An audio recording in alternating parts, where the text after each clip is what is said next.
Well, let's start the insanity. Giddy up.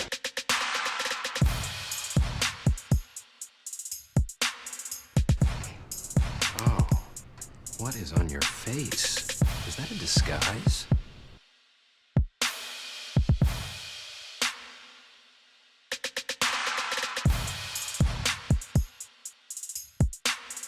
Welcome to Earth.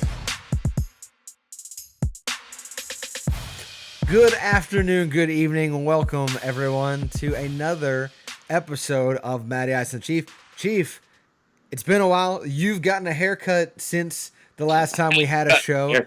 Since the last time. I've clearly started to grow out my patchy playoff beard because it's NHL hockey. Playoff season, go Blackhawks, even though we're down 0-2. We're probably going to be down 0-3 by the time you've listened to this because they do play tonight. Which, Patrick, before we get really started, can we just talk about how ridiculous it is that the NBA takes so many breaks in between playoff games? Yeah, you know I'm the NBA guy. Clearly, I'm not. But the scheduling for the playoffs is really, really dumb. Yeah, like, listen, there's no way you can tell me that NBA players have it tougher than NHL guys do. And NHL guys are literally, Blackhawks played Thursday, they played Saturday, they're playing today. Today is Monday. So they will have played 3 games since Thursday, and NBA has barely played 1. They're playing their 2. Starting to play the 2. Yeah.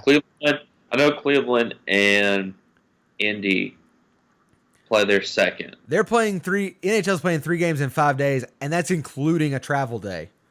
That's what it should be, though. Yeah, that's how it should be. So the playoffs are fully in swing for the NHL, but we're not going to talk in NBA, right? We're not going to talk NHL outside of the little bit that we already have. What we're going to talk about, guys, Christmas come early because the NFL draft is right around the corner.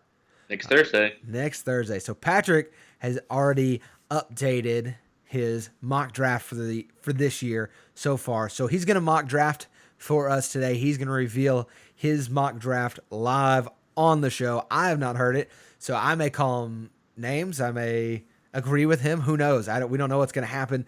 After that, if there's some time left, we may get into some quarterback discussions. We will see. But Patrick, number 1 on the board in our hearts. Well, in some of our hearts. Roger, shout out to you. The Browns with the number 1 overall pick. Patrick, let's get right into it. Who are the Browns taking here? You can argue that they made a really dumb decision by not taking a quarterback last year. You can argue that they need to go ahead and fix their quarterback issues immediately. But they also need to fix a lot of holes, and it makes sense for them, since they have 2 picks in the first 15, that they should just go ahead and take the overall best player in the draft and then address the quarterback with the second pick that they have in the first round, which is what my opinion is. So with the first pick, I see Cleveland taking Myles Garrett out of Texas A&M. Yeah, I think that's kind of become the consensus, is that that's the route they're going to go to start off with. And I can't say I blame him. I mean, you look at what he did at the Combine for his size.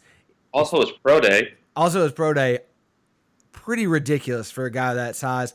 I think, now I know there are a lot of people who are kind of wishy-washy on it, but I do think that his tape lines up with what we've seen through the Combine, through the Pro Day, and I think the production is there, and especially in big games. I think that production is there, so I do think it's a good pick. It's a solid pick. I think it's probably the right pick.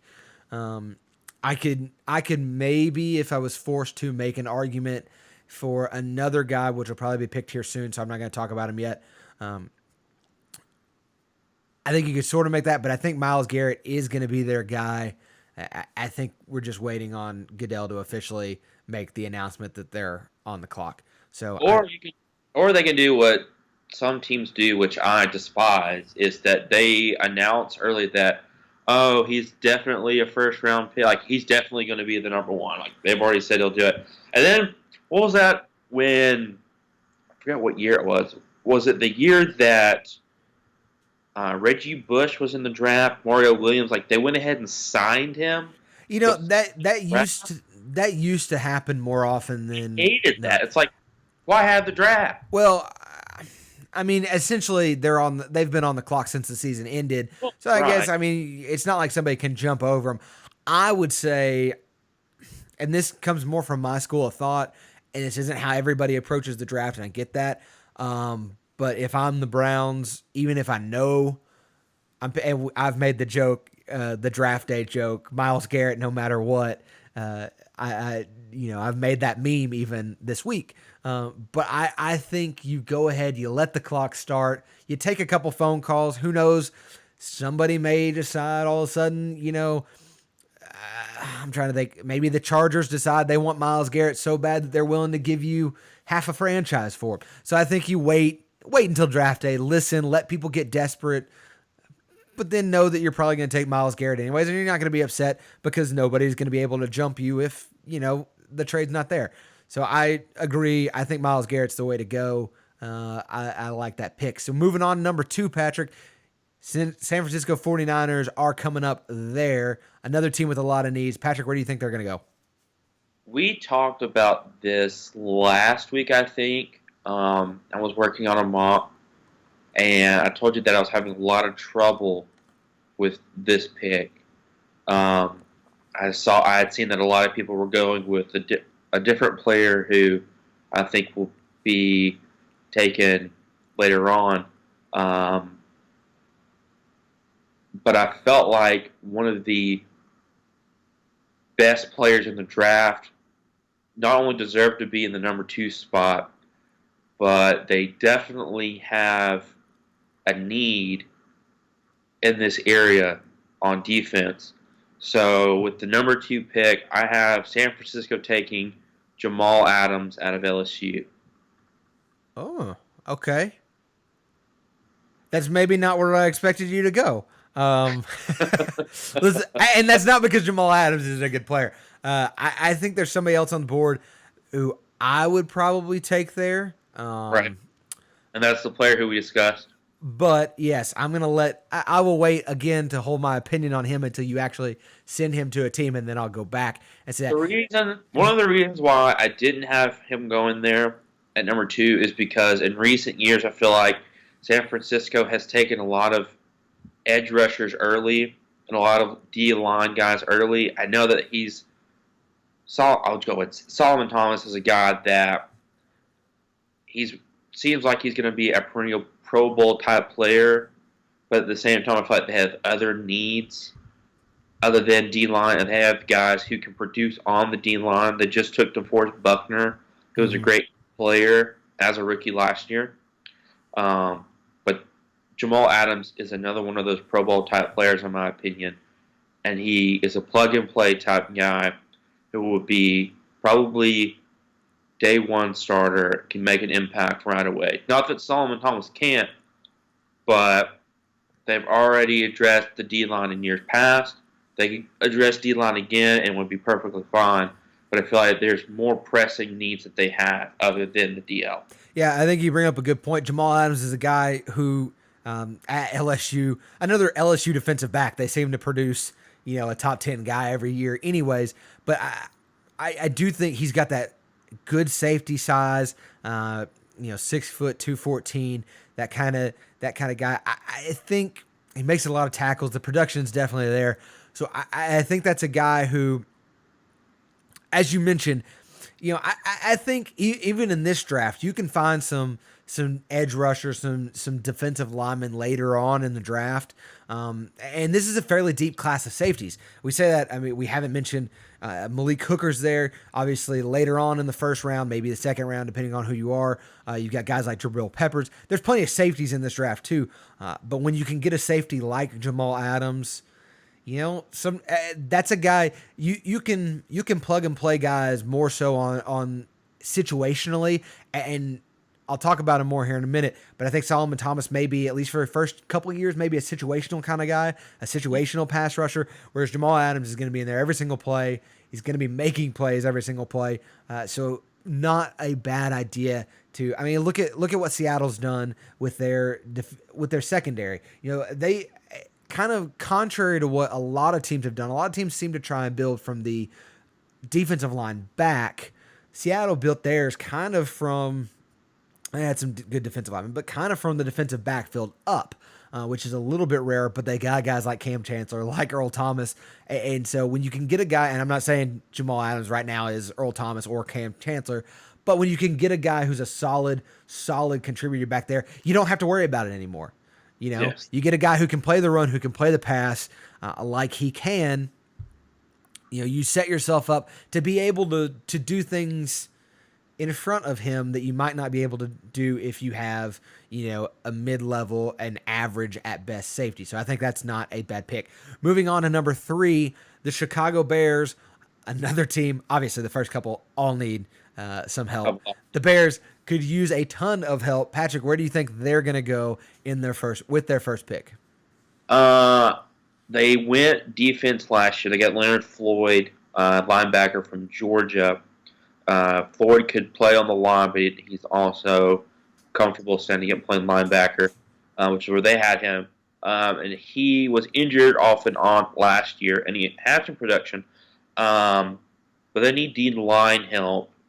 They need some more help rushing the passers as well as stopping the run, which is why I have Solomon Thomas going for number 3 to the Bears. Okay. You know, Solomon Thomas, I guess I've talked a little bit about him, but more from the standpoint of watching quarterback film and watching him tear quarterbacks up. You know, I'll say this. I'll make a reference with Solomon Thomas that I think that I know you will understand where I'm coming from with this. And I think most of our listeners who know me would know this. Solomon Thomas, if I were to compare him to any athlete from any sport that I can kind of think of, 2 guys come to mind.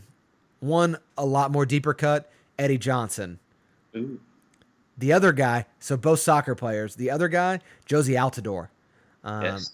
So what does that mean? If you don't watch soccer, if you don't know soccer as well as I do, if you haven't had this conversation about those 2 players like I have with Patrick multiple times, what that means is Solomon Thomas will either be the best player on the field or he will disappear. And I think you watch some of that film, the North Carolina game. Let's see, I'm trying to think of the other games against Cal. What other games did I watch him play in? I've seen him several times. I've seen enough film on him to kind of go. And, you know, it seems like he's either making a big play, making a sack, or making a tackle for a loss, or you don't see him for a while. And so I think that might be part of the hang up for me with maybe drafting him. Now, listen, when he's on, when he's 100, when he's going 100%, when he's, you know, he is the best player on the field most of the time. He easily stood out to me watching quarterback film. When I'm trying to zone in on a quarterback and a defensive end stands out well above the quarterback, as much as you know I like watching quarterbacks, that says something. When I watched that, because the North Carolina game was the first game I saw him from watching a film perspective. When I saw that game, my eyes got big and I was like, whoa. Yeah. Like he's like, I was like, the best player in this game. It's not Mitchell Trubisky, excuse me. Not Mitchell Trubisky. The best player in this game is not Davis Webb. The best player, it's Solomon Thomas.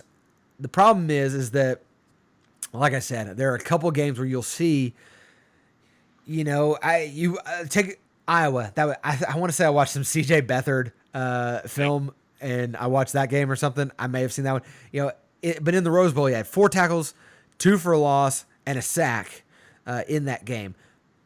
But at other times, he kind of disappeared. And so I think, you know, when you look at taking a Jamal Adams over him, if you've already got some defensive linemen, I think the way Solomon Thomas is going to project to the next level for the first season or two probably is he's going to be a third down pass rush specialist.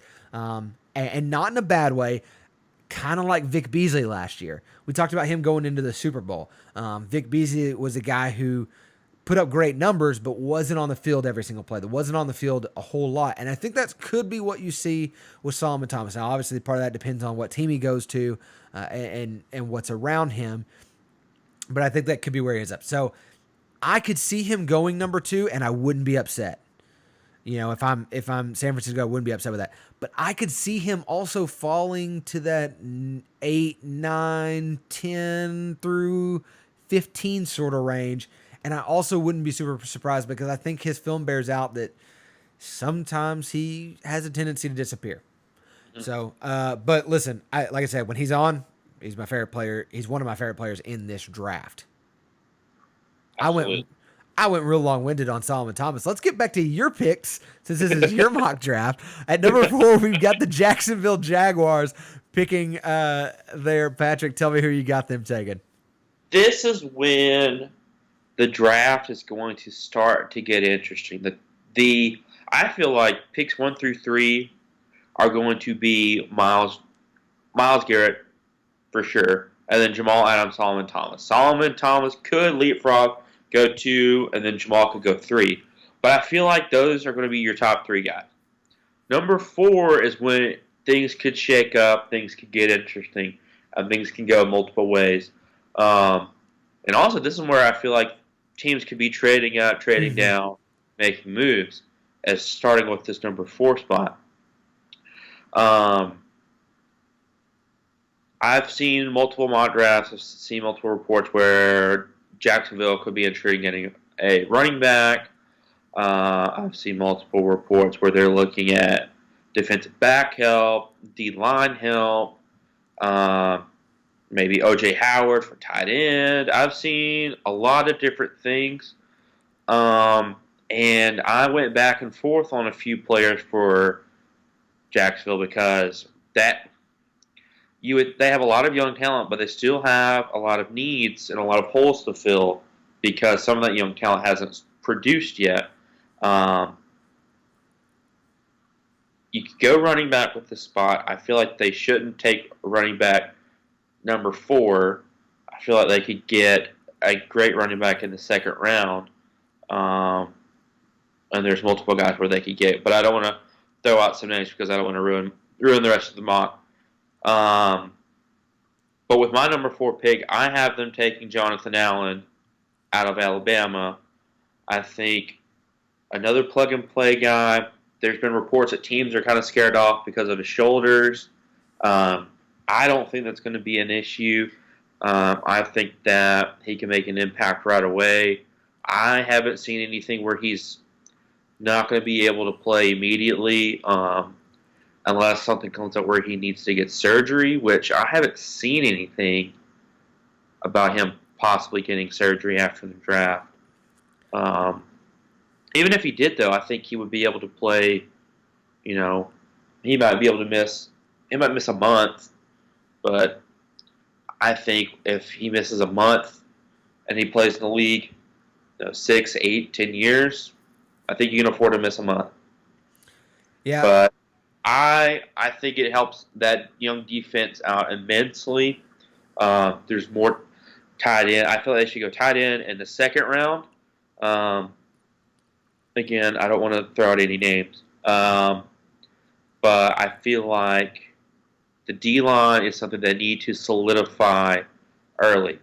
Unless they want to trade back or maybe get maybe a linebacker in the second round, that will be good. Or trade back, maybe get another pick for maybe a day 3 pick, and do something with that, and maybe get a cornerback later on. They could take one of these top corners. There's a lot of things that Jacksonville could do. But if they were to stay at 4, I think they go Jonathan Allen. Yeah, I think Jacksonville's in a very interesting spot because I think, kind of like you said, I think 1, 2, 3 kind of seem pretty. I mean, I'm sure they'll entertain thoughts and they'll entertain trade talk, but I think those three seem more solid along the lines of, yeah, these are probably the three best guys on the board. These are probably the three guys, one of the three guys we're going to take. I think once you start getting to 4, you get to, with Jacksonville, you get a team that they've got some needs, but they've got a lot of young people on their team still. And I think a lot of question marks, but I think they're also kind of in that spot where you're like, the value, and we talk about value all the time and when draft rolls around. You talk about value-wise, you got a lot of guys kind of in that same, without mentioning too many names, you got guys like Marshawn Lattimore, Malik Hooker, Leonard Fournette, O.J. Howard, which you mentioned. You got, you start getting Taco Charlton. I know some guys like him. Dalvin Cook, even, you could say. Mitchell Trubisky. One of my favorite players in this draft, David Njoku, even someone like Reuben Foster, Hassan Reddick. As I'm naming names, that's, through 14 on the particular, top prospect list that I'm looking at. Those are the guys still available. And so I think you could see them possibly, like you mentioned, trading back a couple spots. I think maybe you drop down. You might be able to drop down to that 8-9 spot and still pick up O.J. Howard. He's a guy that might still be there. You could trade back there and still get Jonathan Allen. I think that's a possibility. Jonathan Allen, I feel like if he doesn't get drafted at 4, he could free fall. Yeah, he could a little bit. The Chargers are likely. I think he's gonna fall to like the 20s. Yeah, like that 9-10. So I think if you're the Jags, I think you're not necessarily looking to trade, but if there's a good chance that we could see Jacksonville trade out. If not, Jonathan Allen there, Jonathan Allen at 8, maybe somebody else who might still be sitting there at 8 would be a good choice. So I think Jacksonville's really in a pretty good spot to get what they want plus some maybe out of this draft, out of this first round. So moving on to the number 5 spot, we got the Tennessee Titans. Patrick, do they go corner here? Do they get our first corner off the board? They don't get our first corner off the board, but they get our second safety off the board. They could go Marshawn Lattimore, but I think they're going to go with Malik Hooker out of Ohio State. Okay, I figured you were. I thought you might say some more of that. I think that's probably a pretty decent fit. I could almost see that, and I'm sure it wouldn't be in their front office, but I could see that almost being a coin flip between Lattimore and Hooker there. Probably. Just whichever one they value a little bit more. Although, most teams, I think probably what they do is they have essentially tiers, and both of those guys are high tier in the same tier. So, if Malik Hooker's gone by then and they have to get Marshawn Lattimore, it's not like they're going to be upset. So I think that's kind of a toss-up which way they go. Malik Hooker, not a bad slot there. So moving on to number 6, Patrick, the New York Football Jets, Jets. What are they doing? Before I talk on the Jets, just going back on the Titans, I feel like because the Bears could go secondary on their 3rd pick, even though I feel like if Solomon Thomas is there at 3, they're going to get him. But they could, if they do shake things up and go like Malik Hooker, for example, or Marshawn Lattimore. I can see them going Lattimore very easily because they need a corner. Yeah, at least one. Yeah, then I could see a deal where they do end up taking. It's going to be. I feel like it's going to be safety or corner. One of those. Yeah, it's a matter of which one's still. It's just a matter of which one's available by the time that 5th pick comes. I know they need receiver, but I feel like there's plenty of depth at receiver. Receiver's going to be there. Yeah, I'll talk about it whenever I get back to them. Receiver's going to be there. Yeah. They don't have to worry about that. But the Jets, again, a myriad of different things that they could do with this pick. They need a myriad of different things. They need just about everything. This is where I feel like I've seen O.J. Howard going at 4. I think that this is about as early as you'll see him at 6, but I don't see him going there. The Jets need a quarterback for the future. I know that they have. Who did they just sign? From the Browns. I can't think of his name right now. Hoyer? No. No. Way older than Hoyer. McCown? McCown. I know they just signed McCown. He's without a doubt a bridge guy. Yeah. And obviously, none of the quarterbacks that they have are going to be it because Bryce Petty's not going to do it for you. Obviously, I don't think they have a lot of confidence in Hackenberg. They let Geno Smith walk. I think they gladly let Geno Smith walk. Yeah, absolutely. So they need a quarterback. And I feel like they don't have the time to wait. They don't have the time. Honestly, they don't have the time to wait until the second round for a quarterback. So some people argue that they can wait until the second round and get some money. I don't even like. They need a quarterback ASAP, which is why I feel like they're going to take Mitchell Trubisky, first round pick. I guess since we'll talk quarterbacks more later, when I talk quarterbacks, I've seen some people say Deshaun Watson there at 6. Yeah. I've seen obviously, the Jets do need a quarterback now. You know what? I won't. Here's where the argument of not taking a quarterback comes in. It's because they need so many other things. They need line help, which they would need to trade back for that. They need offensive line help. They could take O.J. Howard. Let me take a running back here. Let me take that the other version of if they don't take Sir Mitchell Trubisky or a Deshaun Watson at 6, and if they were to go past the first round, wait till the second round. What guys are likely going to be available to him?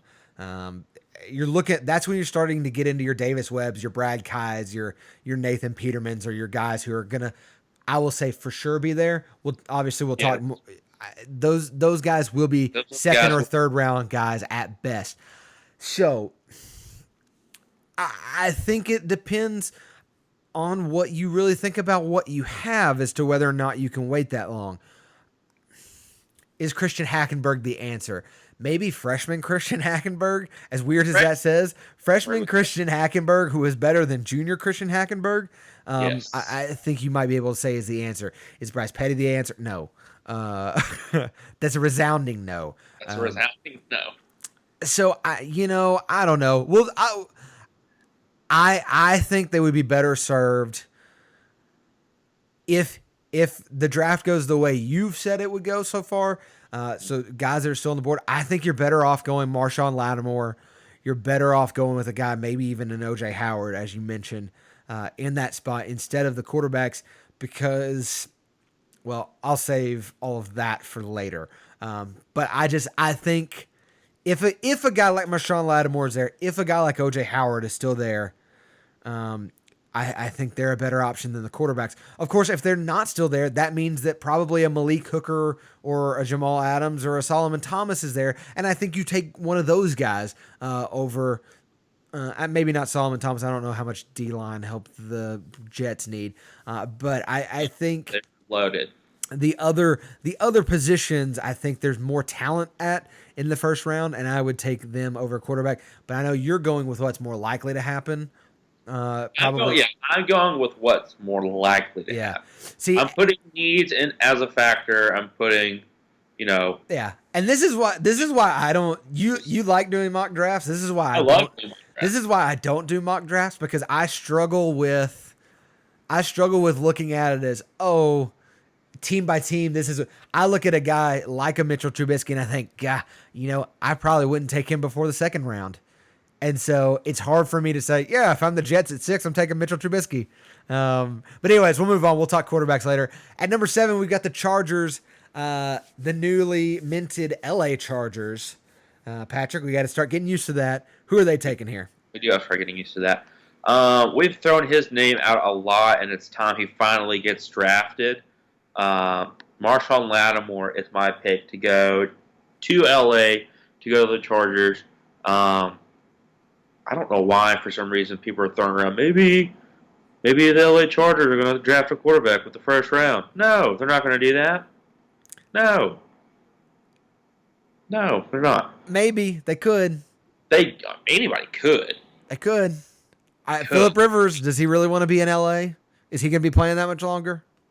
He's not going to be playing that much longer. I'll say this. But I'll tell you the answer to San Diego's needs. I don't know what you're about to say, but I'm gonna jump in front of you. If I'm the San Diego Chargers, I'm taking. Well, actually, tell me who you're picking first. First off, it's the LA Chargers. Whatever. What'd I say? San Diego. It's gonna happen. Get used to it. They're picking Marshall. I feel like they're picking Marshawn Lattimore. Okay. Yes. So I would pick Marshawn. If Marshawn Lattimore's there, I take Marshawn Lattimore. If Malik Hooker isn't there or is there instead, if the Titans flip on that and they take Marshawn Lattimore instead of Malik Hooker, I take Malik Hooker because there's a kid who next year likely will be coming out. Do you know who I'm talking about? I think so. If I'm the LA Chargers, I would be thinking about picking now. Even though they can't pick now, I would be considering that when I consider my future. Does he play for USC? Yes. He's a quarterback. Then I know exactly who you're talking about. Yes. If I'm them, your theory for LA is my theory for 49ers. Yes. I threw that conspiracy theory out before. So I think you wait on quarterback. You go defensive help here, which they need some. You get a guy like Marshawn Lattimore who could be a top who if Myles Garrett wasn't going to the Browns, probably could be a top. He's one of those top 5 guys. He could go anywhere in that top 5. And you don't know bold prediction. Super bold prediction. Bold predict me. Bold. No, it's super bold. It has nothing to do with the guys being drafted this year. Yeah, go. Bold. Sam's name will be mentioned on next Thursday. Oh, absolutely. His name will be mentioned. Maybe somebody will talk about waiting for a quarterback to take him next year. His name will be thrown out. His name will obviously be thrown out during the weekend. That's easy. That's easy money. It'll be day one. I'll think they will say his name day one. Day one talk. Yeah, absolutely. But like I said, if I'm the Chargers, I wait a little bit because they can. If any of the teams in the top can wait for a Sam Darnold, because that's who we're talking about. They're the ones that could because they actually do have a quarterback. And I know a lot of people hate on Phillip Rivers, and Phillip Rivers isn't the best quarterback ever, but he's a darn good quarterback, and he just needs help around him. So, Patrick, we're going to kind of rapid fire here a couple because we got to get moving on real quick if we want to talk quarterbacks at all, because we've already been talking for a while. So, at number 8, we've got the Carolina Panthers. Patrick, who are they picking? You want to do rapid fire, and then I'll throw the first running back at you. So let's see how rapid fire we go. Because Panthers need a running back. They let Jonathan Stewart go. They just don't have one. Plain and simple. They don't have a running back. So I have them taking Leonard Fournette at number 8. You know what? Despite my thoughts on running backs, I'm actually not going to argue that pick. I think that's a good fit for them. He's a big back. He's a strong back. If you were to ask me going into it, what team does Leonard Fournette look like he would be a running back for? It would be Carolina. So I think that's probably a solid pick. I think he's going to be good. So despite my usual don't get a running back early, I would allow them to pick a running back early because they need to put somebody. Listen, I say rapid fire and then I talk for a long time. They need to, if they want Cam Newton to be successful, because Cam Newton, I'll say it here, and you can hate me for it, people everywhere, please do. Cam Newton is not an elite quarterback. Cam Newton is an above average quarterback, and that's even a bit of a stretch. I think he's closer to an average quarterback, but if he's got a good, solid running game around him, he can be above average to an MVP level type quarterback. So I think you get a guy like Leonard Fournette around, it makes Cam Newton much better. And so that almost is more important than how good Leonard Fournette is going to be, if that makes any sort of sense. Let's move on. At the 9 spot, we got the Cincinnati Bengals. Patrick, who you got? Cincinnati, I have them taking the first linebacker in the draft. I have them taking Reuben Foster out of Alabama. Yeah, I think maybe in any other year, Reuben Foster might go a little bit earlier. Obviously, there's a little bit of a question mark of what went on at the combine, so maybe he's a bit of an off-the-field question mark, and maybe that plays into why he goes so low. But there's just a lot of talent in front of him, too, I think. So it's probably a decent spot. He'll probably fit in with the Cincinnati scheme pretty well, so I'm not surprised that goes there. At the 10 slot, we got the Buffalo Bills. Patrick, who you got there? I have the Bills taking tight end O.J. Howard out of Alabama. Back-to-back. We got 3 straight SEC guys and back-to-back Crimson Tides. I'll say this. That's a good pick for them there if they stay there. I don't think they stay there.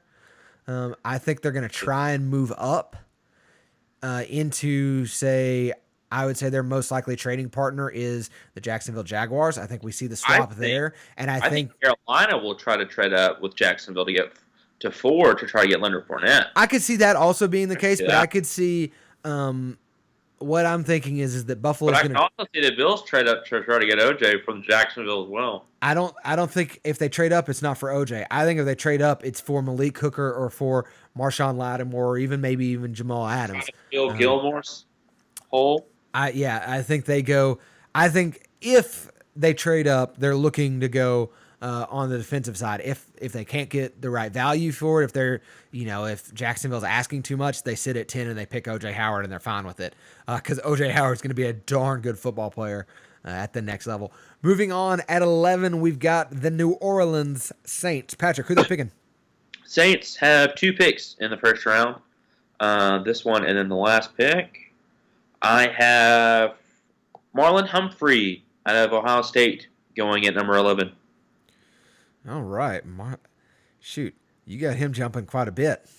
He is rising on the boards. And not only that, but the Saints are beyond desperate for secondary help. Yeah. You can argue that he might be a reach, but I think that the Saints are, again, desperate for DPs, desperate for defense. I feel like this could be me just dreaming things, but I feel like every year they go so heavy on linebackers, and 1 out of the 8 that they draft might work out. So I feel like it's time to go a different direction. Yeah, well, and you say reach, but I don't think it's a reach in the sense that I think he's probably the next best, the third best corner in this draft. Behind, or maybe I guess he'd be the second behind Marshawn Lattimore. And so is it that much of a reach? I think there's other teams that could need a corner. And so if you're there, you've got to take him if you like him. So I don't think that's necessarily a reach because I do think he's a first-round talent. Other guys are going to take him if you don't. Number 12, we got our first return, our first double pick in the first round. Patrick, we're back to the Browns. Tell me who they're going here. The Browns cannot wait any longer for a quarterback. They have to take one ASAP at this point. They cannot trade back. ASAP is possible. It's possible, but they shouldn't, or else they're morons. ASAP is possible. ASAP is possible. They take Deshaun Watson from Clemson. Okay. Well, I'm going to hold all quarterback talk again. So I think they're probably going to have to. Maybe I don't know. I was throwing around with Roger earlier because apparently Hugh is a big fan of Josh Dobbs. So he gave him a lot of snaps at the Senior Bowl. I could see Josh Dobbs being the quarterback that maybe Hugh wants to go for. If that's the case, you're going to get him in the 4th, 5th round, maybe 6th round even, probably 4th round. Late 4, or maybe that first pick in the 5th round. He's going to be around for a while. So if that's the case, I've said if the options there that they should probably not go quarterback there.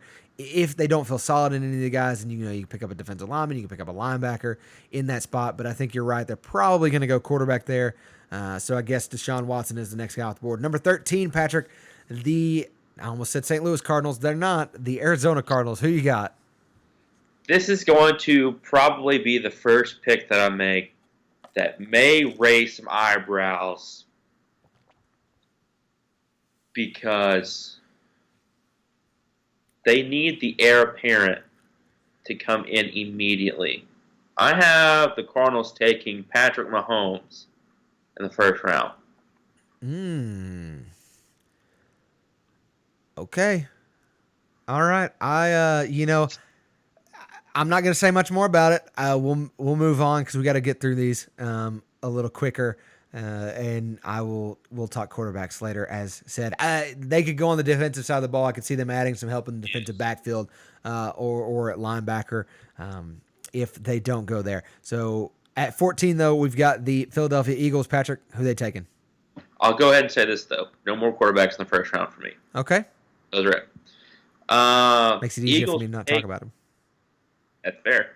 The Eagles are going to take Derek Barnett with this pick out of Tennessee. They need rushers. They need defensive help really badly. They've just had some injuries come out. So I know they just got a D tackle, but they need someone to rush the passer. So I got Derek Barnett coming out at this pick.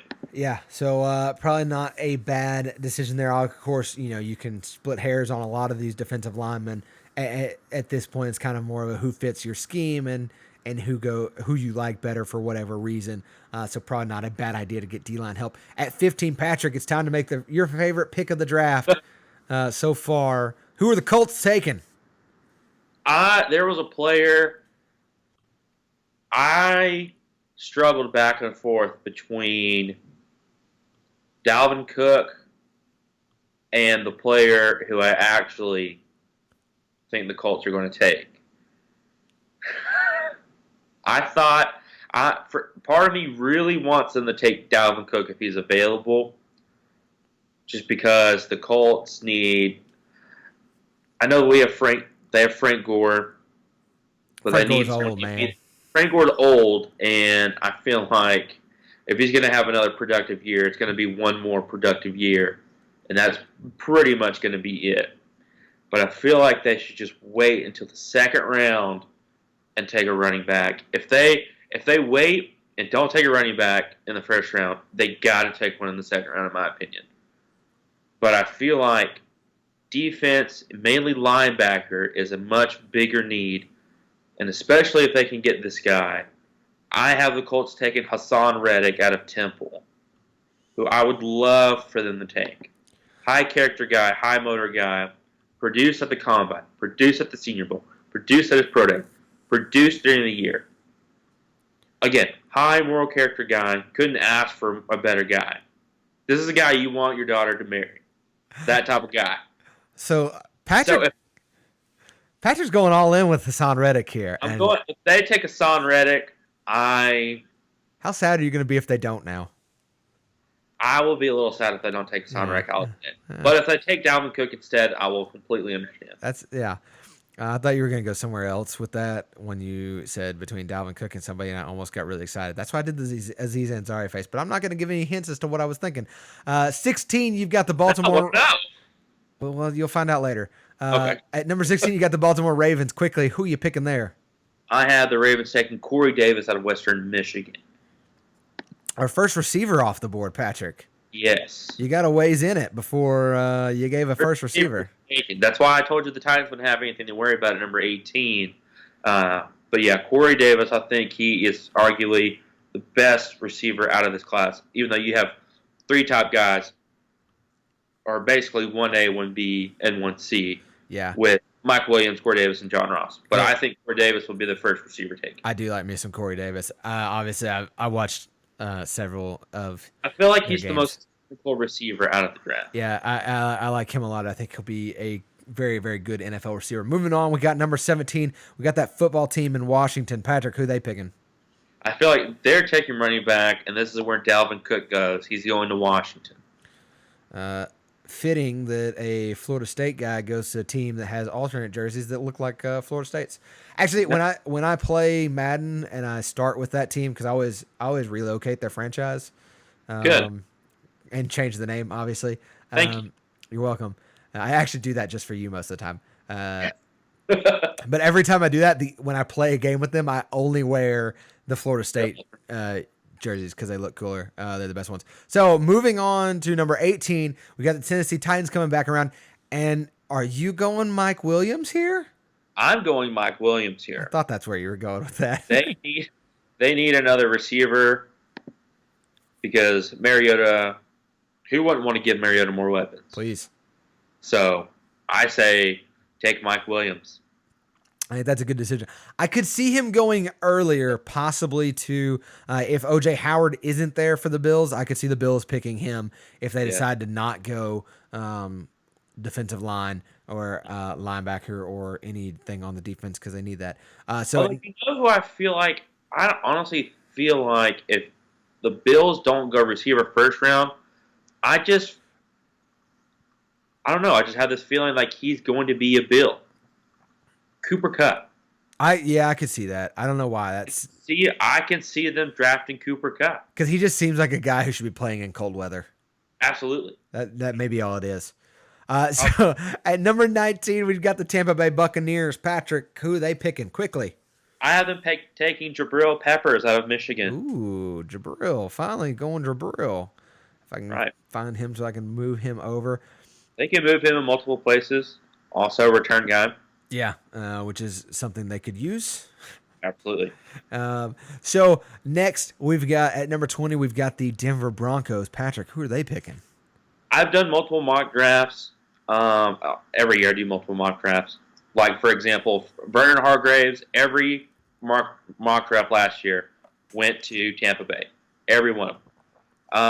Also, almost every one of them, I've had Leonard Fournette going to Carolina this year. Every single one, I have had Ryan Ramczyk from Wisconsin going to the Broncos. I feel like if you're going to have, other than first pick Myles Garrett, if you're going to have a guarantee, in my opinion, I have not only O-lineman, but just Ryan Ramczyk as a Bronco. They need O-line help. There's a few teams. That's the first O-lineman you have going. First O-lineman I have. Around in this 20 range, there's a few teams that desperately need O-line help, and they're the first one. Yeah. And Ramczyk just seems like that's a name that on the back, it looks like it should be on the back of a Denver Bronco jersey. Absolutely. So number 21, we've got the newly uniformed and sweet-looking uniformed Detroit Lions. Patrick, who are they picking here?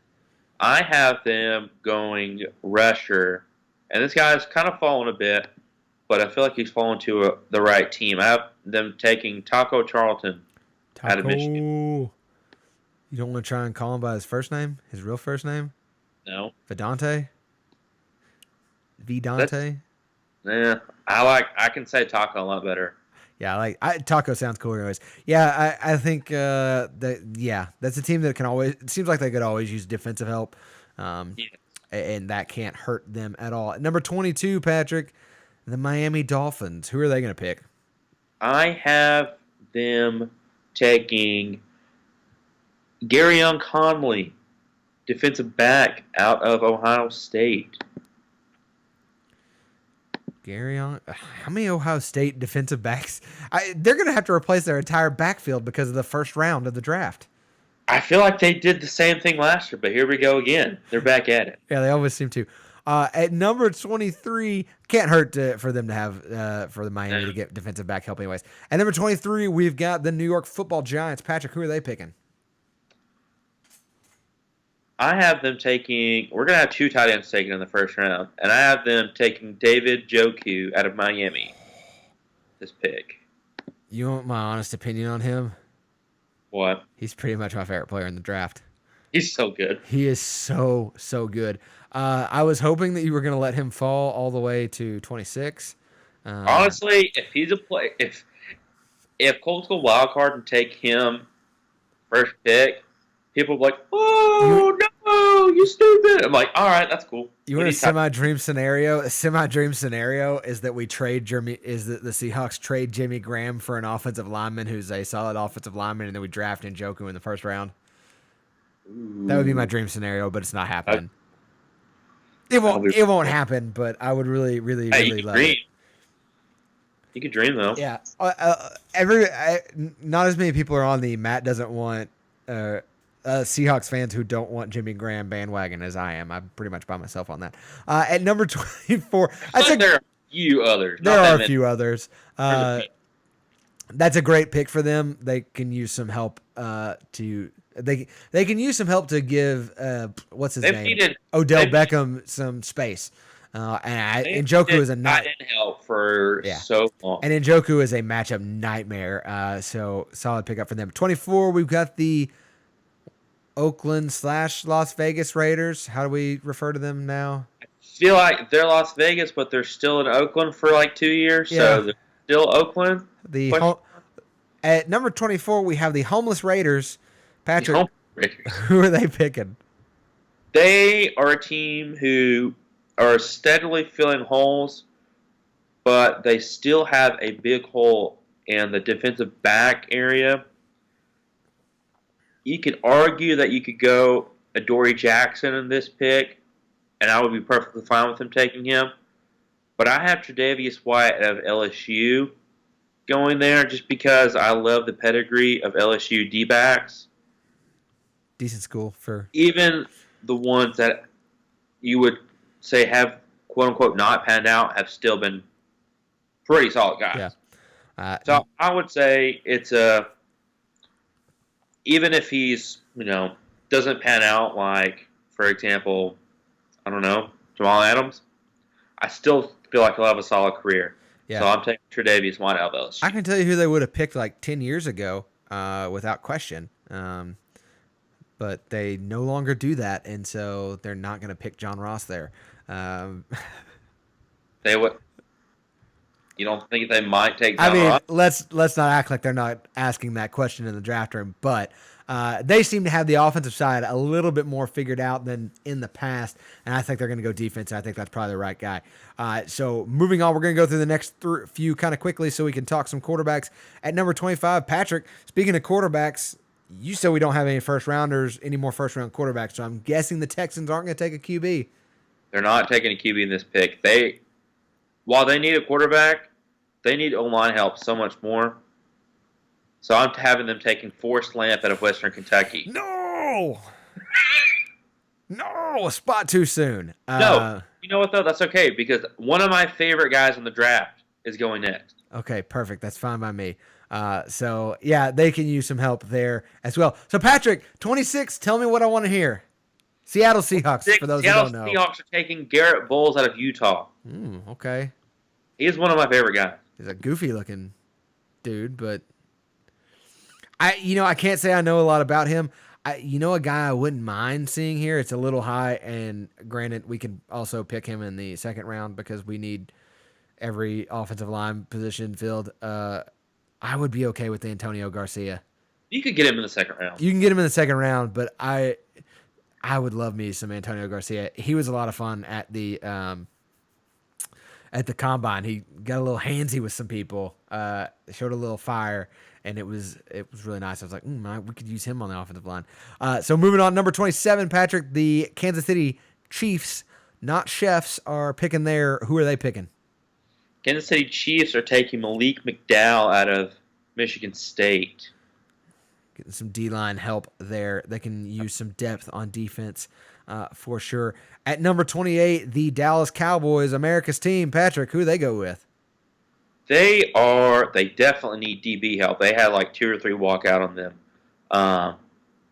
And they're going to go with Chidobe Awuzie. That's probably not how you say his last name.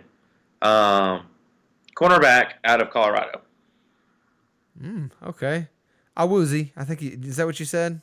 Yeah. Something like that. You were close. That's probably a good pick. You could also see them going Adoree Jackson. Maybe. I've seen some I people. feel like Adoree Jackson's going to go within the first 3 picks of the second round. Probably. That's kind of more where I think he is. Number 29, Patrick, the always needing help on defense, Green Bay Packers. Who are they going to pick? They're taking offense because can you name their starting running back? No. No, it's Montgomery. And he was a receiver Yes. before that. So that's why they're taking Christian McCaffrey. Ooh. This pick. Okay, time for the truth. I thought that's where you were going with the Colts. Oh, really? When you said I Dalvin would Cook. have taken him too. You want my honest opinion on Christian McCaffrey? You're going to get it right now. Christian McCaffrey is the only running back I would take in the first round. Yeah. Now, granted, we know if you listen to the show, if you've listened to our draft shows before, you know how I feel about running backs. Leonard Fournette's going to be good. Don't get me wrong when I say that. Dalvin Cook, I think, is probably going to be good. I'm a little more up in the air on him. Christian McCaffrey can do so many things. He can line up as a receiver. He can punt return. He can kick return. He can run the ball out of the backfield. And he's not just a... You want my... I actually think... I don't think he's going to be here. I think he's gone at 14. I think because he reminds me a lot of a guy who made a pretty decent career.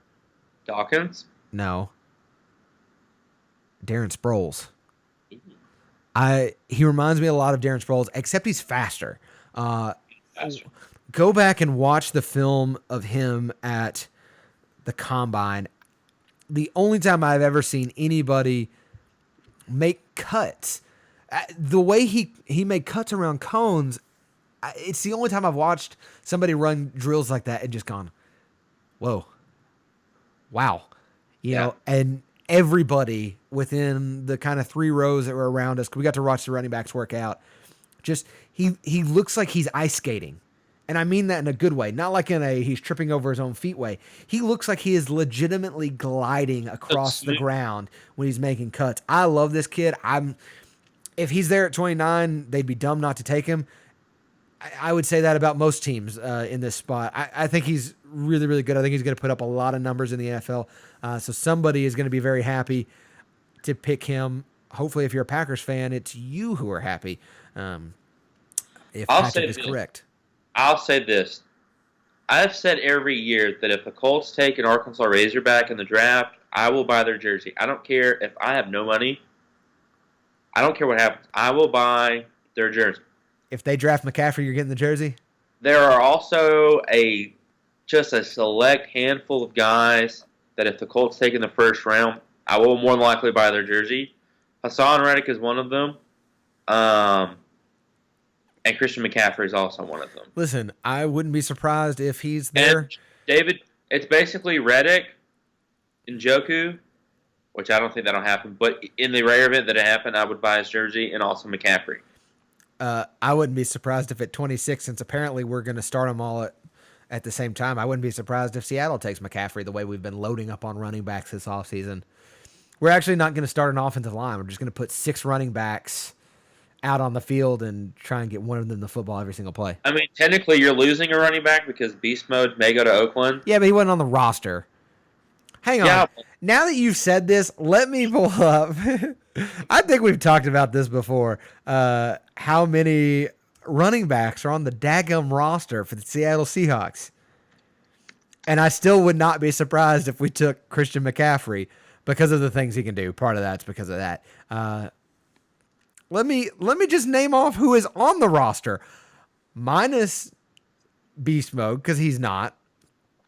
Alex Collins, George Farmer, Eddie Lacy, Trey Madden, Terrence McGee, J.D. McKissick, Troymaine Pope, C.J. Process, Thomas Rawls, Kelvin Taylor. How many is that, Patrick? That is, because I've got the roster at 2, 1, 2, 3. That's 10. That's 10. We've got 10 running backs on roster, and I guarantee that we draft at least 1, if not 2 more this draft. You guys will draft one. So don't be surprised if Christian McCaffrey. Anyway, we got to move on. We got 3 more picks. We got to get through them real quick. At number 30, Patrick, the Steelers. Who are they going to pick? I have them taking Zach Cunningham out of Vanderbilt. Okay. I feel like they need to get younger at linebacker, and I feel like he's a guy. I don't. It's not that the play will make him fall this far because I feel like he's a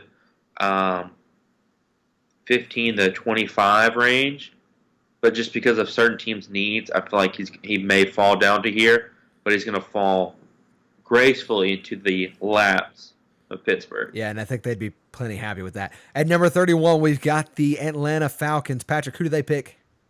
I have them taking Charles Harris, a rusher out of Missouri. Missouri always seems to have a guy like that. They do. They always really seem to have a first-round pass rusher. At number 32, the last pick of the first round, Patrick, the New Orleans Saints. Who are they going to take? I have them. They also need a linebacker, but I have them taking T.J. Watt out of Wisconsin. Those lucky guys. Listen, T.J. Watt's going to be a good football player. He may not. He's not going to be as good as his brother. But his brother's one of the best, so he can still be dang good. Yeah, he's going to be fine. I think he'll be better than Derek, but he won't be as good as J.J. Yeah. T.J., the middle J, the bottom J, whatever, because he's the last one, is going to be the second best Watt brother, but that's not going to be a bad thing. I think he's going to be fine. I like his motor. He's got some good speed. He's got some good quickness. He's going to be able to pass rush. He's going to be able to do a lot of different things for him. So I really like that pick. So that is Patrick's possibly final for our show mock draft. I think it's solid. I may have a new one because every year there's always some retard who gets caught smoking pot or something like a week before, and that makes him slip in the draft. So someone's going to slip up and do something really, really stupid, but it's going to cause them to fall in the draft. So in the event that something like that happens, I'll make another one.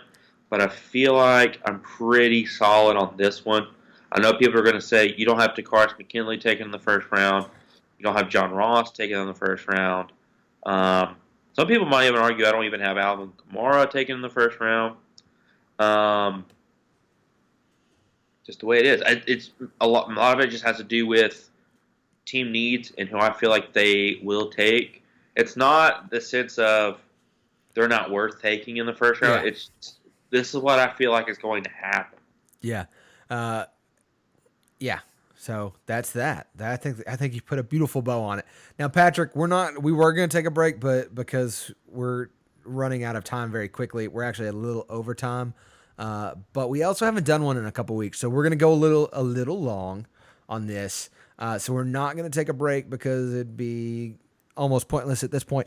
But Patrick, it is now time, because I said I was going to. It's time to talk a little quarterbacks. So what I'm going to let happen here is that I'm going to let you ask me some questions.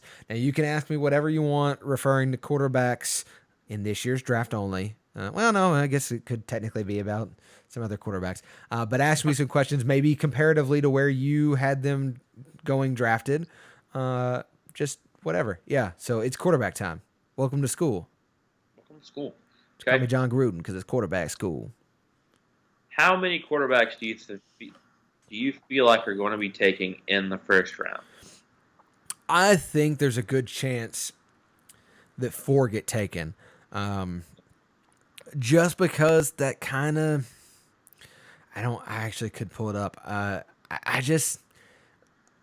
Do you feel like teams are going to get trigger happy? I think so. I love how I dropped the phrase trigger happy. But do you feel like teams are going to get too antsy and impatient as far as wanting to get a quarterback and trade back to the first round to try and solidify a quarterback pick? I think so, because there's kind of two schools of thought on it. There's a couple teams, and you mentioned a couple of them, who are looking to replace guys, not necessarily this year. And this is actually, I think, a decent class for trying to replace a quarterback in 2 years. So you mentioned you had Arizona taking Patrick Mahomes at 13. I I know I've seen some people say Patrick Mahomes to the Kansas City Chiefs. I've seen that too. Deshaun Watson to the Kansas City Chiefs. I've seen a couple of different guys to teams that already have quarterbacks. And so in that sense, listen, if you can get Deshaun Watson and let him sit for 2 years, I like that pick. In the first round, I'm okay with that. If you get Patrick Mahomes and let him sit for a year, I'm plenty fine with that, because I'm sure you'll ask me about him more here in a minute. Mitch Trubisky, I'm kind of the same way. I think if he got to sit for a year or two behind, especially a guy like an Alex Smith, who I think he's actually very comparable to, a guy like maybe even a Carson Palmer, if he's not going to go to Arizona, I don't think, because I think he'll be gone by then. But if he could go to a situation like that and not start immediately, I think he'd be better off down the road. I don't agree with it, but I think DeShone Kizer will probably go in the first round. I think there's a fairly big gap between, if you ask me, I think there's a big gap between the top quarterback and the next two, and then the next one, and then the rest of them. But I know most people have kind of labeled Trubisky, Deshaun Watson, Kizer, and Mahomes as their top four guys. Those are all tier one quarterbacks. Everybody else there's a big gap between them and everybody else. So I from what I've seen, enough people value Kizer high enough that I think he'll go in the first round. So I think 4 quarterbacks in the first round. Do you feel like, and you did mention this earlier, I know you said it's probably possible and it's one of the better drafts to do it, but do you feel like teams maybe like a New Orleans or a Los Angeles Chargers or Arizona, do you feel like those type of teams are going to be looking to draft their heir apparent in this year's draft because they have seen teams lose a quarterback and then free fall in the rankings of the NFL and say, we don't want to be those type of teams, so we want to draft a quarterback while we still have a Drew Brees or a Carson Palmer and trim him for a little bit while they're still playing? I think the good thing going for a team like, I'll take the Saints since you said it. I think a good thing going for a team like the Saints is that Drew Brees, knock on wood, is relatively a healthy guy outside of the one shoulder issue he had. That was so long ago. Yeah, which was a long time, and his shoulder's been stronger since then. And I think Phillip Rivers is another guy who doesn't get injured a whole lot. It's more of a, does he want to be there? How long does he want to play? He's got like 80 kids sitting at home, so he's got to make a paycheck for a while. To answer your question, I don't think this draft class is deep enough that you have to this year. I think you can wait until next year and maybe get a guy or two. But we talk about it all the time. I think there are guys that you hear all the time, especially around draft time, that if that's your guy, go get him. If you think, and I'm not saying he is, but if you think Davis Webb is the quarterback of your future, and you get him in this draft, don't wait until next year. Even if you've got Drew Brees, who may be around 2 more years, go ahead and get him. Let him sit. Do I think you can find a guy like a Davis Webb or a Nathan Peterman 2 years from now? Yes. To me, there's not anyone in this class there's one person in this class who I think is as much of a lock to be a franchise quarterback as possible. I don't think anybody else is. I think everybody else is a big question mark. And so yeah. Did I answer that question? Yes. Okay. Next question. You definitely did. There are, if the prediction, I wouldn't say prediction, but if I'm trying to think of the right word for this. If the theory of 4 quarterbacks being taken in the first round is true, which would be your Trubisky, which would be your Mahomes, which would be your Watson, and which would be your Kizer. Kizer would probably be the 4th quarterback taken. I would assume that there would be a quarterback in the second round taken. Probably. And if not, then absolutely the third round. But my question would be, after those 4, who do you see would be the 5th quarterback taken? Probably Davis Webb. Webb? I think he's the closest. I keep track of when I do my quarterback stuff, I actually have thresholds, and they're not like anything special. Like most people who evaluate quarterbacks have, I'm essentially using their thresholds. And outside of the top 4, Davis is probably the best one in terms of meeting the thresholds. Now, he doesn't meet most of the thresholds. Most of these quarterbacks don't. He doesn't meet their career completion percentage threshold. Doesn't meet the touchdown to interception ratio one. Doesn't meet the start percentage one. So that being said, he's got a massive arm. He's quicker than I think what a lot of people thought he was. He's got that 6'5" size. He's a little cocky. Yeah, that's true. And to some degree, you don't like that in a quarterback if it goes too far, but I think he thinks he's the best quarterback in this draft. And sometimes that's what it takes. And so I think if I were to pick a guy outside the top 4, I actually, if I remember right on my list of quarterback rankings, I have him ahead of everybody except I actually have him as my number 2 quarterback. Really? Yeah. And it's because, and I guess we'll get into it. You didn't ask this question, but I've been working quietly on a new stat for quarterbacks, and I can't get into too much of what it is. Because if I give it to you, then everybody can know how I predict my quarterbacks. But essentially what it does is that it's an attempt to look at consistency. It's an attempt to measure consistency, measure predictability in a sense too. Kind of to predict how they're going to be in situationally. That's the word I was looking for. It's an attempt to measure consistency in situational football and in tight games. It helps if it's in a tight game. You actually get more. You get graded better. So. This is my ranking in order, and it's all close numbers. And so I'm going to read off the numbers, and I want you to see if you can tell me what my quarterback ranking is based off of that. Now, some of these guys don't meet thresholds, and so they wouldn't. I probably wouldn't pick them, but this is my. So first guy, number 1 guy, has 58. His ranking is 58.2. Next guy is 56.6. So there's a big gap there.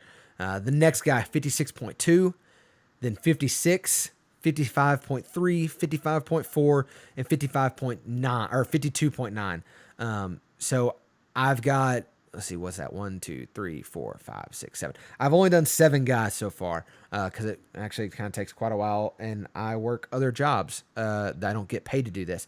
So I've got things to do. See if you can name off who you think are the top guys.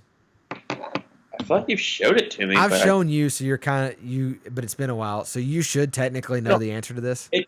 It's been a while, so I've probably forgotten the order. I feel like Mahomes is number 1. Davis Webb, you already said, was number 2. I did just say that, didn't I? Helped you out already. I want to say Trubisky was 3. Wrong. Wrong. I feel like I've managed to quote Trump at least once a week on this show. Wrong. Was Peter 3? Okay, I'll go down it because it'll be easier. Because we're also almost out of time. We're in overtime anyways, like an NHL hockey playoff game, of which I've got to end this show soon so I can get ready to watch. Anyways, number 1, I call a stat MPS, which is next play. It's actually, next play scoring. Yeah, next play scoring, because I was going to call it next play rating, but that makes NPR, which gets real confusing. So it's next play scoring is essentially what the stat kind of is. That's how I'm part of how I measure consistency. So number 1 in this draft is Patrick Mahomes. Number 2 is Davis Webb. Number 3 is Nathan Peterman. Number 4 is Brad Kaya. Number 6, Deshaun Watson. Number 7 is Mitch Trubisky. And number 8 is Deshaun Kaiser. Now, along with that, I will say, so I'll just go ahead and say it. Patrick Mahomes is the only quarterback that I deem is my top quarterback this year. Why? Because not only is he the top in MPS, which is, yes, technically my stat. So, I kind of lean on that heavily since I've made it up. And so I like that. But he is the only quarterback this year who meets every single threshold. He's got the size. He's 6'2", which is the threshold. 225 is his weight. 215 is the threshold. 9 1/4 inch hands. Threshold's 9 inches. His 40 times fine. He's got a great shuttle, great 3-cone drill. His velocity, threshold's 55. His is 60. And that's about as quick as you can throw a football. His MPS I already mentioned is the 58.2. His career completion percentage is 63.5. Now, part of everybody wants to sit here and say, and I'm going to go on a Mahomes, right? It's not the Texas Tech offense of Cliff Kingsbury, the player. It's not Mike Leach's air raid offense. Patrick Mahomes actually throws the ball down the field quite a bit. I can probably pull it up real quick. But that's his career completion percentage. His touchdown to interception ratio is above the 3-to-1 threshold, which is rare in this draft. I'm pulling up some of his stats real quick. Now, I don't have a whole lot of time to do things because I do work another job, or I do not get paid for this. Patrick Mahomes, his downfield. So when I'm talking downfield throws, I'm talking the ball flew from his hand, from the line of scrimmage to where the ball was caught, not yak yards. His completion percentage is 47.2%. Beyond 15 yards, which is, if I remember right, it's the highest of any quarterback this year. From 10 to 15 yards, it's 49.1%, which again, I think is pretty much the highest. And then when you get down to 5 to 10, 47.2, which is still higher than most. And then 0 to 5, 65.1, which is about average for everybody. So he's throwing the ball down the field plenty and completing passes. You look at his touchdowns, because I keep up with this, plus 15 plus yards, where the ball flew 15 plus yards in the air. 11 touchdowns just in the games I did. 1 from that 10 to 15 range, 4 from 5 to 10, 2 from 0 to 5. So it's not like Cliff Kingsbury's offense back in the day where, you throw a 2-yard slant, let it run. Like Mitchell Trubisky. You look at his stats, Mitch Trubisky's stats bear out more of that kind of a stat line. Same with Deshaun Watson, really bear out that kind of a stat line instead of the heavily driven down. He throws the ball down the field a lot more. So Patrick Mahomes, he started 78.0% of his games. The Bill Parcells standard is 72%. So he's above that. The only other guys above that are Deshaun Watson and Brad Kaya, who started 100% of his games, but he falls below the thresholds on several. Same with Nate Peterman. So if you go with that, part of the problem with Mitch Trubisky, and I'll stop talking and let you ask any more questions if you have them. Part of the problem with Mitch Trubisky is that it's such a small sample size. Yes, he had a great year, 4.1 touchdown to interception ratio, 67.5 completion percentage. The start percentage, he's a junior, obviously, 33%. So, there's a question of sample size with him. And so I think, again, like I mentioned earlier, if he's one of those guys, and I think Deshaun Watson's the same way, that if they sit 2 years, a year, 2 years, I think can be decent to average to above average quarterbacks possibly. Patrick Mahomes is a taller, thicker Russell Wilson. Yeah. I think they have almost identical arms. And just for historical context with MPS, let me pull that up real quick, and then you can ask me some questions because I know you and me have kind of talked about this. Let me see if I can find it. If I can't find it, then I won't mess with it. Here it is. Because let me give you some other names that I haven't done or that I have done yet. That I've done a couple games on. The highest I've ever done historically is Russell Wilson. Russell Wilson's MPS, his final year, which it's 5 games because I only have time to do 5 games a guy. That's the easiest way for me to do it. And I generally pick their best 2 games, their worst 2 games, and their most middle game is kind of the way I do that so that I'm not getting like, oh, well, you picked 4 games where Patrick Mahomes had 8 touchdowns and no interceptions, and you picked, 3 games where Mitch Trubisky was throwing in a hurricane. No, that's not how I do it. Just you have to trust me on that. Russell Wilson, 60.7, so he's light years above. I don't think I've done any of Andrew Luck's yet.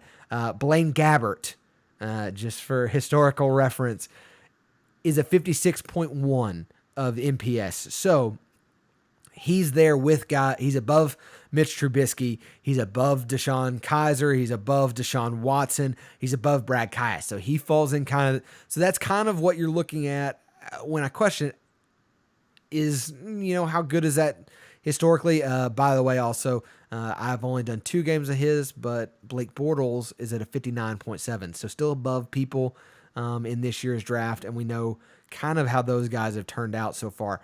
So, yeah, Patrick Mahomes is my number 1 quarterback, far and away. Which you didn't even ask, but I decided to give it to you anyway. So you got any? I was going to ask that. I figured you were. So you got any other quarterback questions for me? I have one, but I can't answer. You can't answer that until after the draft because it depends on where the quarterbacks get drafted. Which is you can still ask me. Who would be the first quarterback to see regular season action? Yeah, obviously it depends on where they go. I think the most ready, not the one maybe who will, I'll answer it that way. The one who's most ready, and I know I'm harping on him a lot, the most ready is Patrick Mahomes. And because Patrick Mahomes' game style is very similar to Russell Wilson's, in that he's an improviser. So he can go to a team that, maybe had an injured, that has a starter get injured and gets thrown into that situation, or maybe he just goes to camp and beats somebody out like Russell Wilson did with Matt Flynn.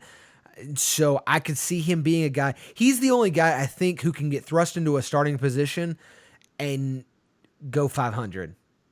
I'll put it that way. I think now, obviously, it depends on where they go. If Mitch Trubisky goes to New York, I think he probably starts there because you're going to start Josh McCown. If Deshaun Watson goes there, he probably, to New York, he probably starts because, again, who are you going to start? Part of it still depends on where Jay Cutler ends up. If Jay Cutler ends up going somewhere that one of these guys gets drafted at, Jay Cutler probably starts day 1. You wait until the season's out of their hands, and then you start your rookie. If any of those guys go to the Browns, it's a crapshoot because who knows who they're going to start. So to answer your question without answering your question, Patrick Mahomes is the most ready to start, and if he has to start, will be the most successful in his rookie year. Does that mean he's going to be the best quarterback long term? I think so, but that doesn't necessarily mean that. So yeah, I think it's probably going to be. If I were to put money on it, I would say Mitch Trubisky probably is the first one of these guys to start. But I will ask you that again after the draft. Yeah, that's probably a safe question. Safe for then. This is my last one. Last one, because then we got to go. There is, I use the term first tier loosely of quarterbacks in this draft, which is Trubisky, Mahomes, Watson, and I'm going to throw Kaiser in there. Yeah, I'm putting him in there because there's enough people who put him in there. I'm allowing you to put him in there. And then I'm going to make a second tier, which is Davis, Peterman, I'm going to put Kaya and Dobbs. I'm going to put those 4 as your second tier. I think that's fair. Let me just put it this way. Let me word it this way. Outside of those 8 quarterbacks, who is a day 3 guy, maybe probably projected around 6 through 8, or 6 or 7? That could be. That could go into camp and possibly beat a veteran out for a spot, or could possibly shock someone as far as maybe being a starter. Well, I'll answer that question with Let's put it this way: outside of those 8, who is the best quarterback in the draft? define best. Pure talent. Chad Kelly. Will Chad Kelly ever start a game in the NFL? Probably not. Does Chad Kelly need to start a game in the NFL? Probably not. Well, okay, let me put it this way. No, I know what you're asking. I'm just kind of being a little whatever about it. Sure. The answer to your question, and it'll be an answer that I know our good buddy Roger will enjoy, and I don't say it just because of that. I think the best non-big name quarterback That's probably the best way to word it. In this draft, the best sleeper quarterback, so to say, the guy who's got the best chance to be the Tom Brady, so to speak, of this draft, is a small school guy. You got any idea? No. It's the only top quarterback, I say top quarterback loosely, who's not a D1 FBS player, and that guy is a guy by the name of Alec Torgerson out of Penn. I think he's probably the next best guy, and I would actually probably, oops, sorry, everybody, for that bang that you just got. I would actually probably rate him ahead of Kaya. Now, I actually like Kaya. I know a lot of people don't. His velocity is low. I think he's he's really the only one who's come out of a true pro-style offense. These last couple years or especially this last year at Miami, was very much a pro-style offense. He looked comfortable in it, but we also kind of know the track record of Mark Richt quarterbacks. So I'm not holding out high hopes for Brad Kaya, but I would probably put, if Alec Torgerson was at a bigger school, I think he would probably be in that Davis Webb, Brad Kaya, Nate Peterman category, because he's not. You're probably looking at a 5th, 6th rounder, maybe a 7th rounder. But I think the arm's there. There's talent there. He's went to Penn. He's a smart kid. So, and I mean this in the positive way. Before he was bad and struggled a lot, I think he's similar to the Ryan Fitzpatrick type. I know they're both Ivy League guys, and so that seems like an easy comparison. But I think he's a guy, Alec Torgerson is a guy who's going to stick in the league for a long time because he's going to have the ability to pick up playbooks quickly. He's going to have the ability to make the throws he needs to make within those playbooks, within those systems. And he's going to maybe bounce around a lot at first until he finds a spot where he's good. I think he's a really good quarterback. I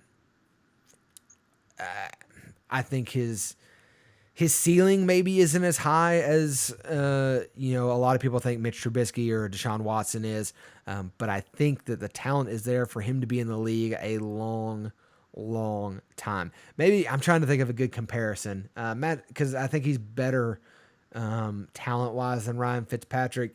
I'm trying to think of a guy.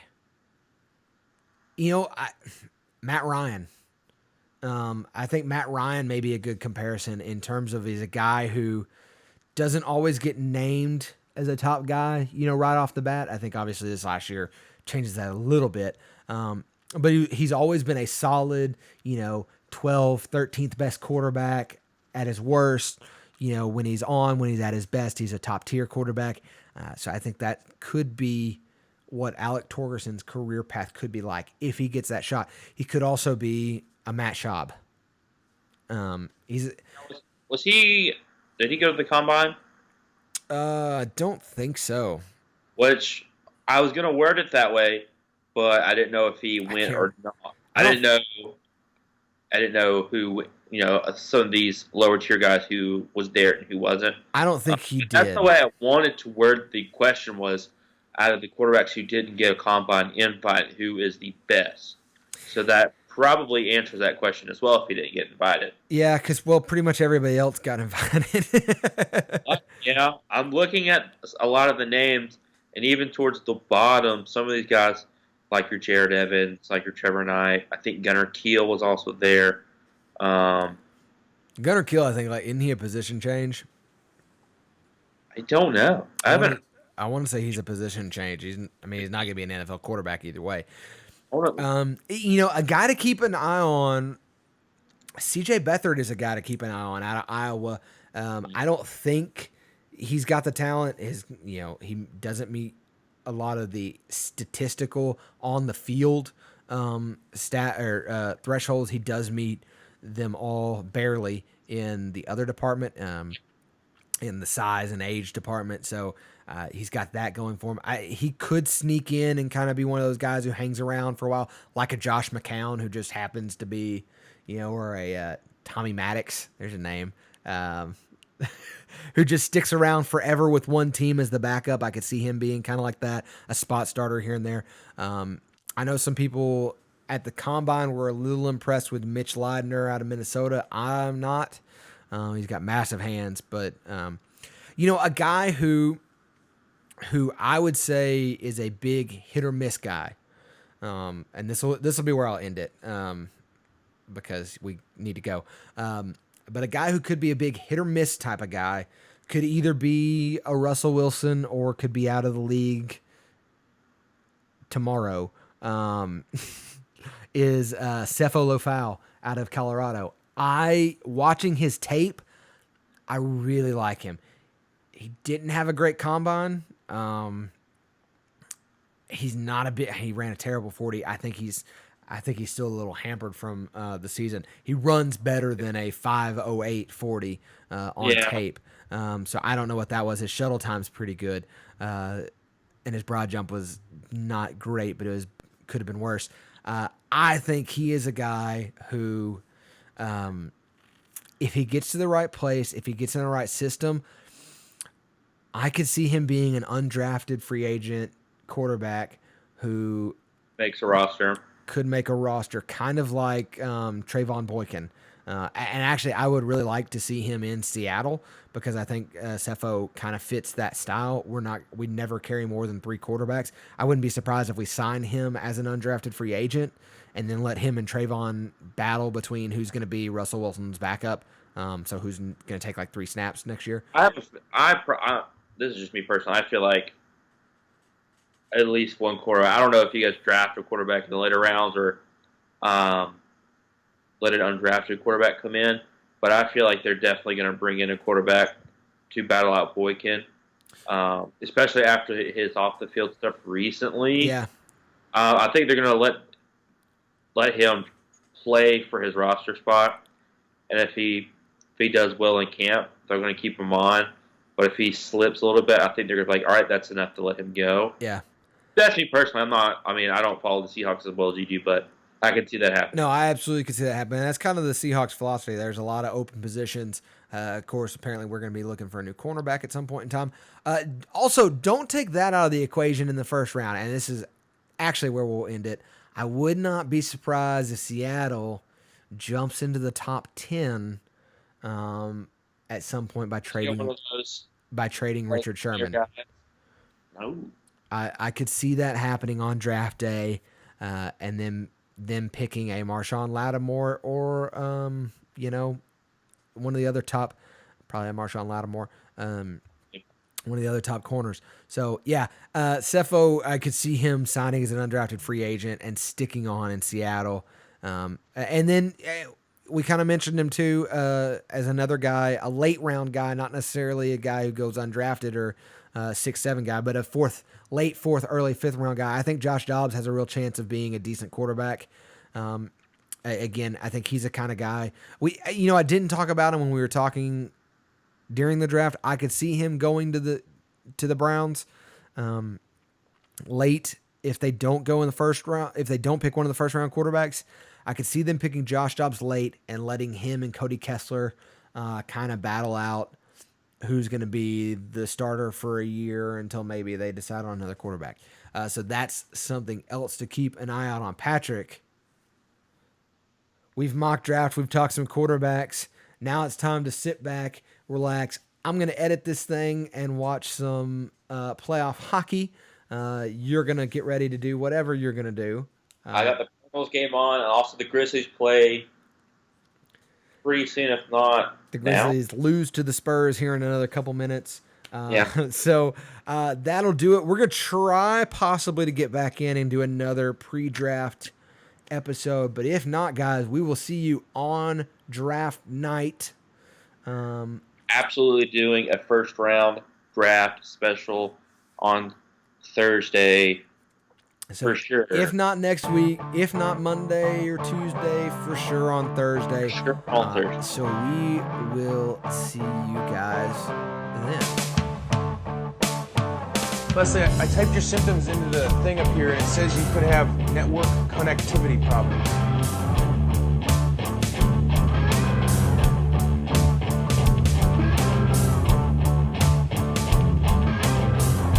Baby Jeffrey, forever unclean! Cool beans, man. I live by the quarry.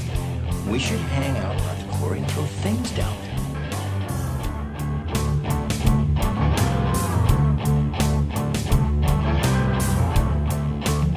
Can't find my driving moccasins anywhere!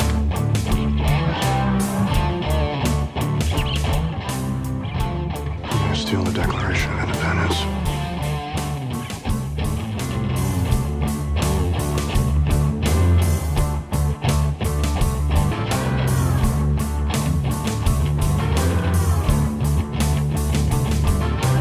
I feel like we're not capturing the elegance we discussed in the production meeting.